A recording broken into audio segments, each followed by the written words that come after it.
segera bentuk koalisi untuk Pilpres. 2, capreskan Ganjar. 3, jangan ada Anies di pemilu Presiden 2024. Itu saya konfirmasi ke beberapa orang, confirm.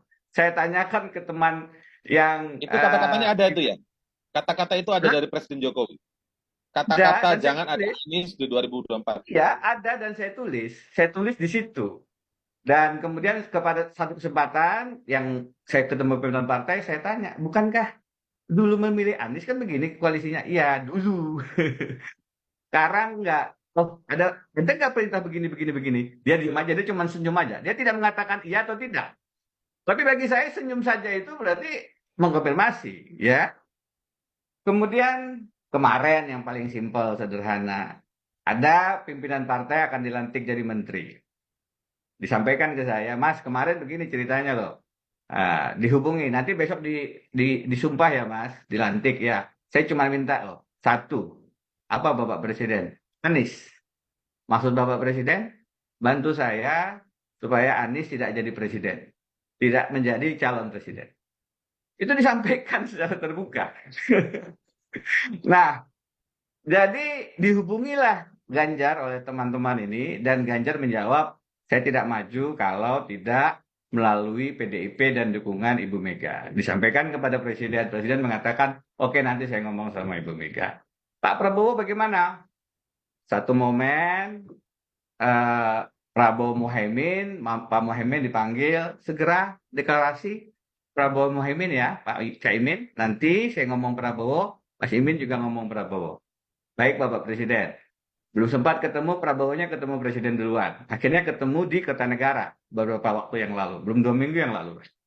Akhirnya Caimin bilang, Pak Prabowo, kita diminta segera deklarasi nih sama Presiden. Kata Caimin, kata Pak Prabowo, Caimin, saya baru ketemu Presiden.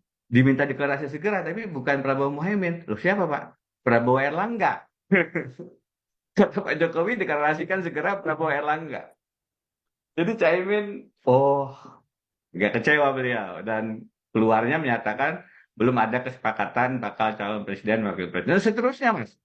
Kalau yang terkait dengan Muldoko yang terakhir, memang teman-teman di lingkaran Pak Jokowi mengatakan Pak Jokowi nggak setuju Den.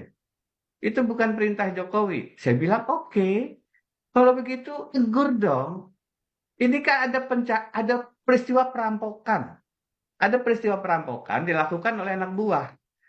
Pimpinan diam saja, tidak melakukan apa-apa, ya nggak boleh dong.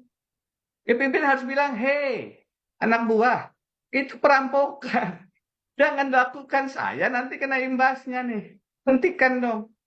Apalagi ini yang Anda rampok ini punya punya presiden ini. Hubungan saya dengan Presiden SBY nggak bagus nanti. Beliau nggak setuju, oh, tunjukkan itu. Yang dilakukan ini perampokan partai, bukan hal-hal simpel, bukan hal sederhana. Nah, diamnya Pak Jokowi itu harus dimaknai, beliau memberikan blessing, apalagi maknanya kalau bukan itu. Ini semua rangkaian yang sudah terlihat secara kasat mata sebenarnya, sudah Ya, ya. kelihatan gitu. Ini semua nanti kalaupun Anies tidak bisa dicegah maju, akan ada suara Islam dipecah. Jadi kalau Anies maju, suara Islam yang dulunya di Pilgub Jakarta itu mengarah ke Anies Sandi, atau di Pilpres 2019 mengarah ke Prabowo Sandi, di 2024 diarahkan untuk pecah, akan ada di Ganjar Anies, Ganjar Sandi, karena Sandi bisa mengambil suara hijaunya, akan ada di Prabowo Erlangga, Prabowo yang ambil, sisanya masih akan ada di Anies. Suaranya akan dipecah 3, Oke. sehingga kemudian kesempatan, sebagaimana disurvei oleh CSIS loh ini, bukan yang lain, yang afiliasi Ya. politiknya itu lebih ke nasionalis, mengeluarkan survei bahwa meskipun Ganjar dominan, kalau head to head Anies Ganjar yang menang adalah Anies. Bahkan kalau head to head Anies Prabowo kata CSIS surveinya yang menang adalah Anies. Membaca survei itu, Jokowi merasa perlu mengambil langkah-langkah untuk memecah suara yang ada di Anies dengan Oh, mendudukan Sandi di Ganjar atau Prabowo dengan Erlangga. Informasi minta dua hal. Tentu ada yang lain juga, tapi dua hal. Satu, IKN dilanjutkan. Dua, tidak ada masalah hukum bagi dia dan keluarganya. Nah, Ya. dua yang ada ini sudah nyaman bagi Pak Jokowi. Bagi dia, ya kalau bisa Ganjar. Tapi kalau tidak bisa Prabowo. Anies bagaimana? Sebaiknya nggak ada. Kalau Anies ada faktor dia bisa menang itu membahayakan. Jadi tidak kemudian Anies diberi kesempatan maju, tidak. Balik logikanya. Logikanya kalau bisa Anies nggak maju. Nah kalau dia maju, apa yang disurvei PCSI itu bisa terjadi. Dan itu bukan tidak mungkin. Jadi bagi Pak Jokowi, yang paling bagus itu tetap dua pasangan calon, either kalaupun dia tidak setuju Ganjar, tidak setuju Prabowo sekalipun, kalau Prabowo yang jadi, Pak Jokowi juga nyaman, karena dua hal tadi dikonfirmasi oleh Prabowo. Anies tidak mengkonfirmasi itu. Jadi bagi Pak Jokowi, daripada ada risiko Anies sekarang yang suara naik itu tiba-tiba seperti Pilgub Jakarta, ini Pilgub Jakarta ini bagi Pak Jokowi trauma.